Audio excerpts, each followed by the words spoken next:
বুন্ডি, এই ছেলেটা কে হয় তোমার? আমার বয়ফ্রেন্ড, মানে আমি বিয়ে করছি। আচ্ছা, তুমি ওরা পছন্দ করো, ভালোবাসো। তোমার বাবা কে? আমার আব্বু। ওই যে ওরা আমি চিনি তো, আমার এই যে ইনি তোমার বাবা, উনি তোমার নিতে আসছে। তুমি কি তার সাথে যাবা? আমি ওনার সাথে যাবো। এখন তো তুমি তো প্রাপ্তবয়স্ক হও নাই। একটু দাঁড়াও, একটু ধৈর্য ধরো। আমি প্রাপ্তবয়স্ক হই না, আমার বিয়ে দেবে কেন? তো আপনি কি আপনার মেয়ে বিয়ে দিচ্ছেন? আমি বিয়ে দেওয়ার জন্য আমি ছেলেও আছে, বিয়ে না আপসে থাকবে আমার বাড়ি থাকবে।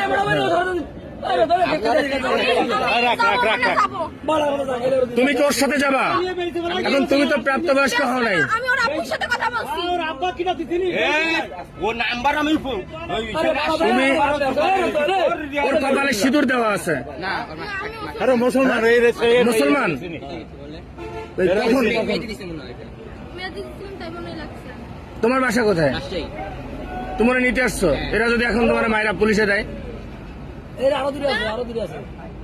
কি করবা? তুমি এত সাহস নিয়ে কিভাবে আসলে রাজশাহী থেকে এখানে? ফোন করেছি এই জন্য এসে। আমি বলছি বলেই তো আসছি। তুমি সাহস দিয়ে আনছো, এখন কি তুমি ওর সাথে যাবা? হ্যাঁ, যাবো। আর ও যদি তোমার একটা বিপদে ফেলে তাহলে কি হবে? কি করে বিপদে ফেলবে? মনে করো যে একটা বিপদে ফেললো, ও তোমার একটা বিপদে ফেললো। আমার আব্বু বলছে আমি যদি চলে যাইতে চাই আমাকে চলে যাইতে বলছে। তুমি আর গায়ে হাত দেবো না,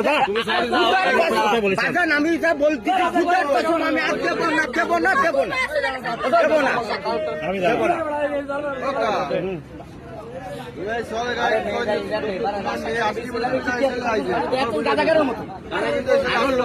আরো লোক আছে, একটা গুরু আছে, একটা হিন্দু মেয়ে, এর গুরু আছে। আমি আপনাদের সেই মায়ের আমি আটকাইছি। না না, প্রশাসনের বাইরে দেওয়া যাবে না। তোমরা একটু এদিকে আসো, আমার সাথে আসো। তোমরা একটু এদিকে আসো, এদিকে আসো। হ্যাঁ ভাই, এটা আমার একটু এদিকে আসো আমার সাথে।